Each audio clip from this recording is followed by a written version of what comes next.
Welcome, everyone.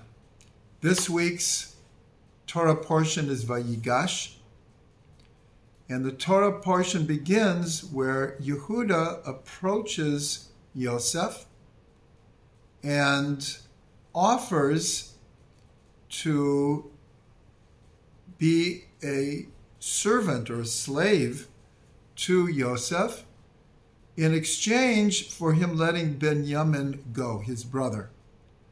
Yosef had cooked up this elaborate plan in which he was going to get his brothers to do tshuva.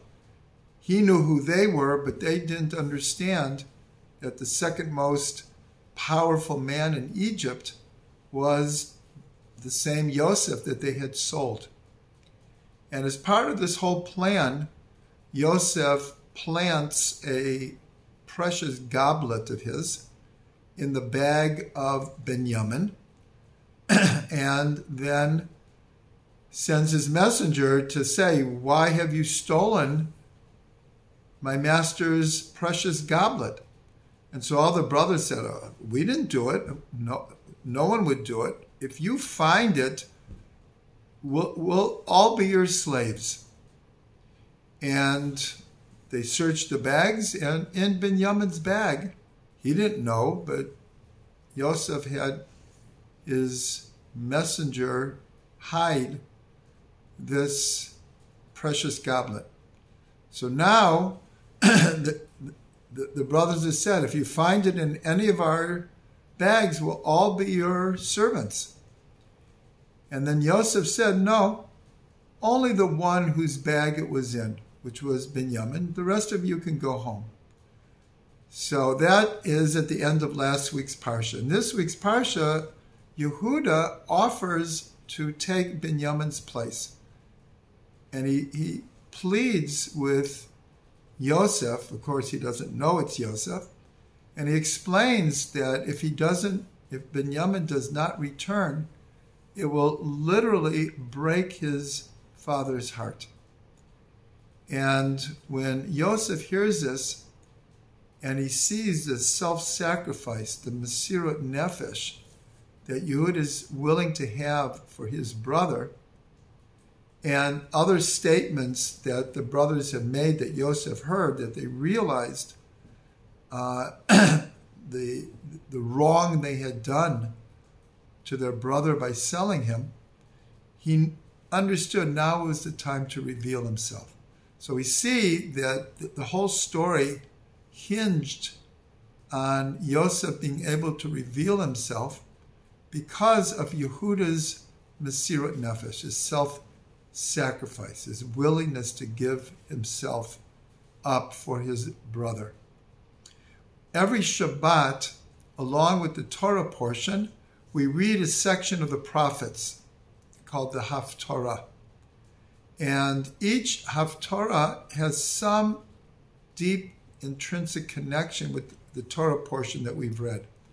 So this week's Haftorah comes from the 37th chapter of Ezekiel, where God comes to Ezekiel and says, take two branches, two staffs, and in one of them write that this is the staff of Yosef, of Ephraim, and all of Israel. And on the other staff, write, this is Yehuda and all of Israel. And put them together and make one branch.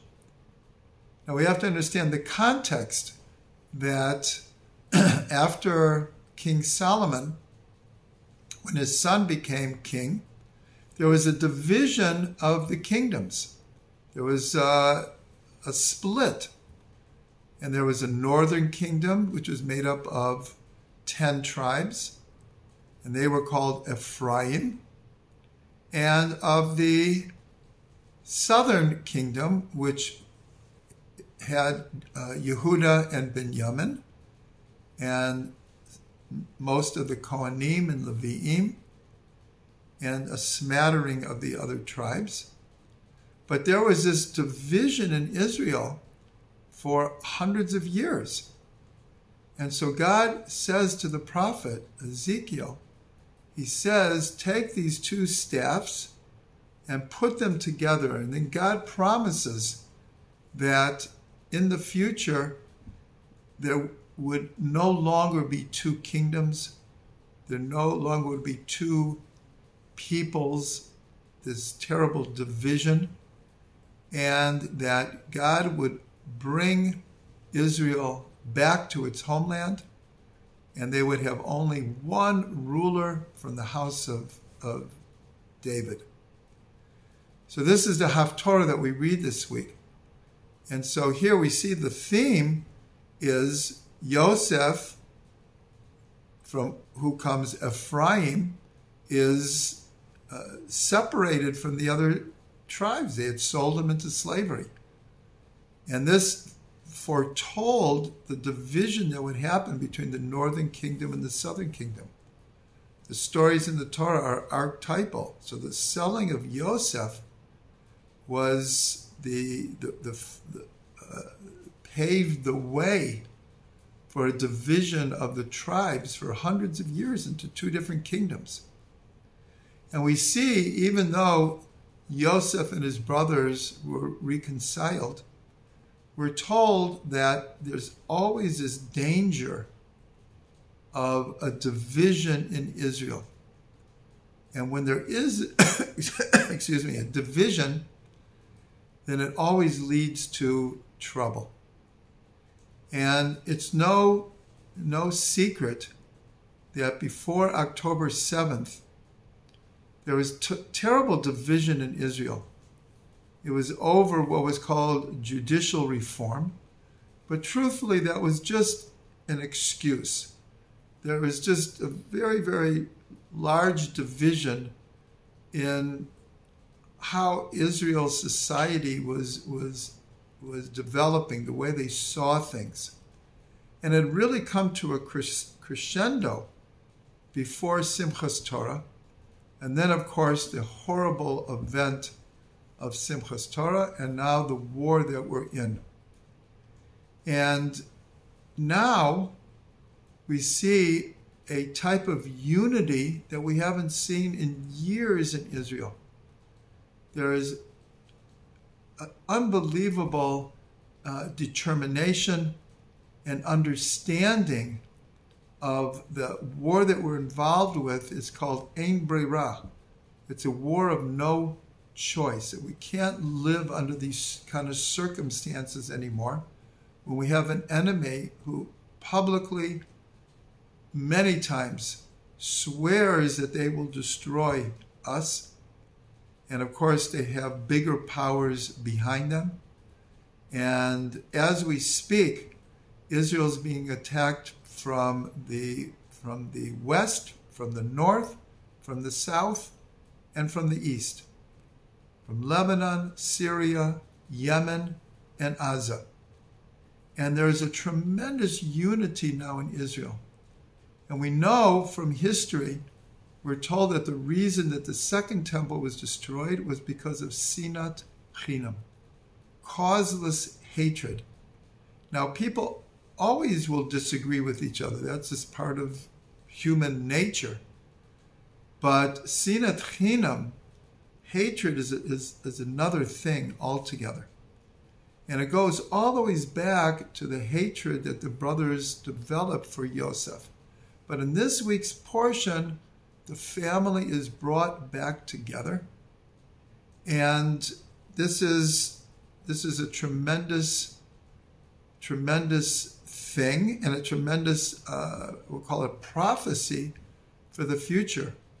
As long as the Jewish people are united, and again, that doesn't mean we can't have differences of opinions, but when there's a unity of purpose, of mission, like there is now, and despite the fact that most of the world is against us, but inside of Israel, there's this feeling like we know what we have to do, and a feeling that it does depend on our unity.